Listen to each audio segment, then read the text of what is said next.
So we've gone through this cognitive versus emotional gratitude. And I'm standing there and I'm experiencing this warmth going through my chest.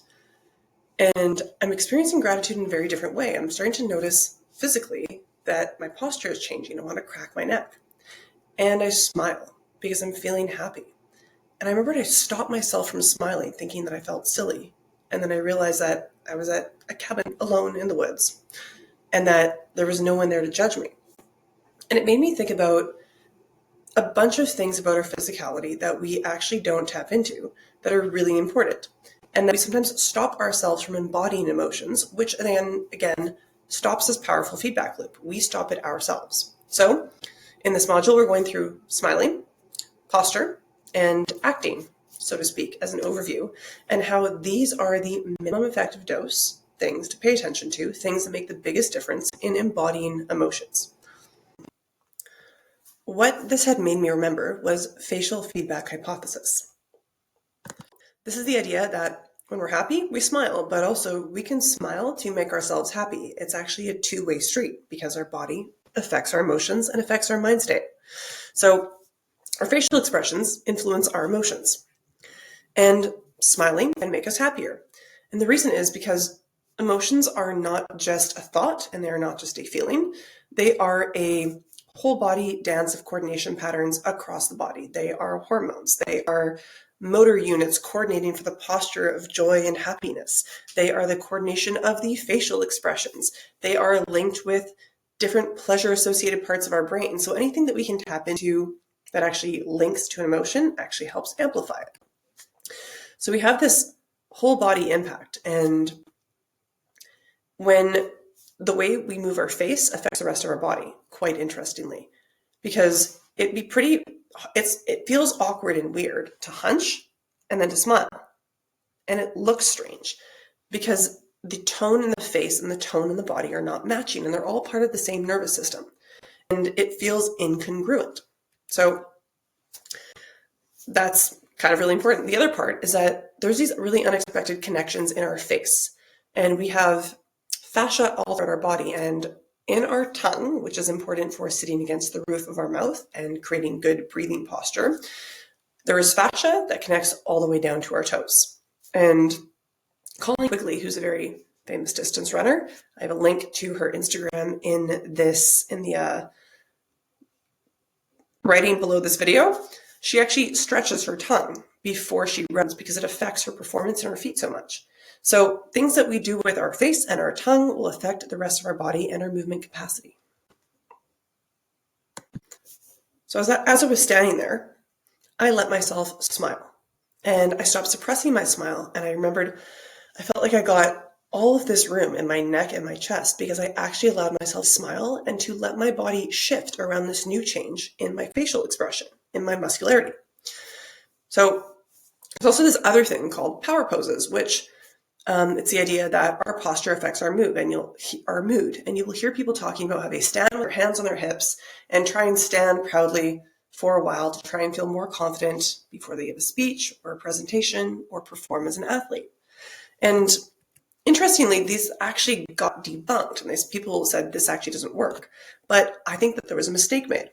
I think that when you combine power poses with facial expressions that match the desired emotion that you're actually trying to embody, they can be incredibly powerful. And the problem with, I think, a lot of people who were trying to do power poses was that they did not understand the emotion that they were trying to embody deeply enough.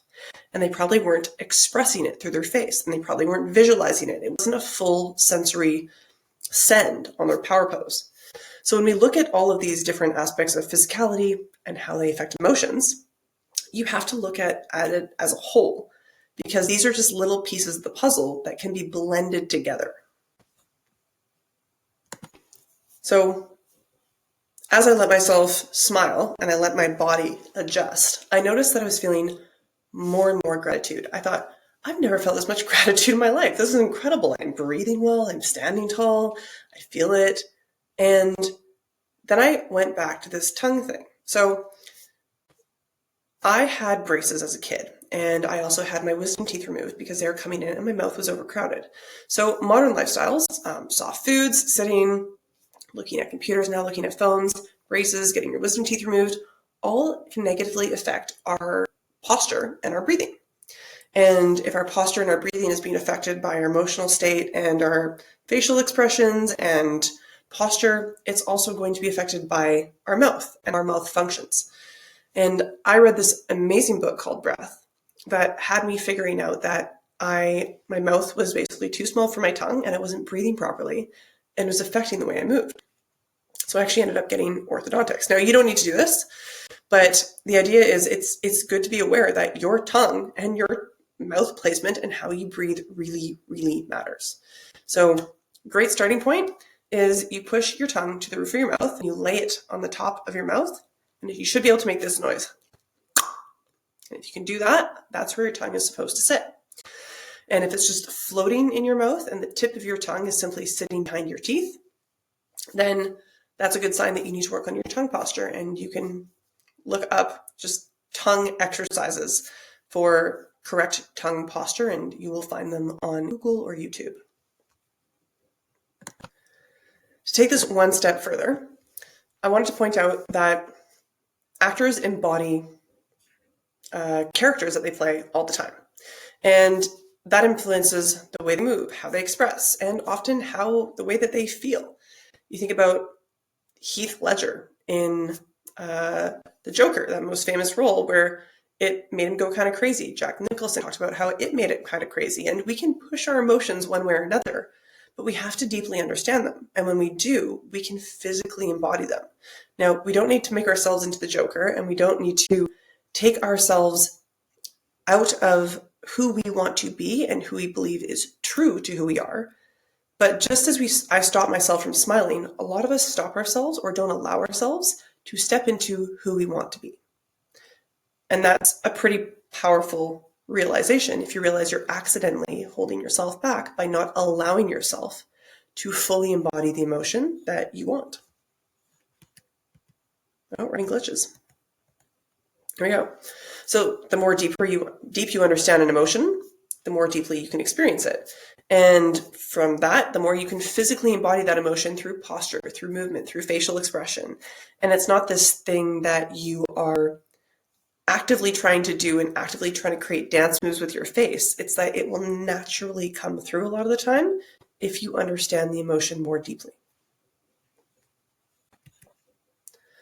So last but not least, a review of our cues. So when I was standing there and I was physically embodying gratitude and I was going through all of these things that I learned over the years, remember, smile. If you're feeling grateful, let yourself smile, let it go through your face. If it's a light smile, great. If it's just a lifted the eyes or smize, as Tyra Banks used to say in America's Next Top Model, I am dating myself, do that.